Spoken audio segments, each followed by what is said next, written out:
ছেড়ে চলে গেছে। ক্লাস 5 থেকে উচ্চ মাধ্যমিক পর্যন্ত পড়াশোনা করেছে আমার স্কুলে, সোদপুর চন্দ্রচূড় উচ্চ মাধ্যমিক স্কুল। ওর বাড়ি ছিল নাটাগড়, সোদপুর নাটাগড়।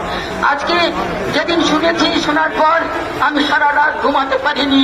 কত স্নেহে ওকে আমরা লালিত পালিত করেছি, কত মিষ্টি ভাষী ছিল, কত স্বল্প ভাষী ছিল, কত সুন্দর, সবসময় পড়াশোনা করতো। এত ভালো মেয়ে ছিল, পৃথিবী ছেড়ে চলে গেল। আজকে আমরা সবাই মিলে যে ওর পাশে দাঁড়িয়েছি, এটাই ওর বড় পাওয়া।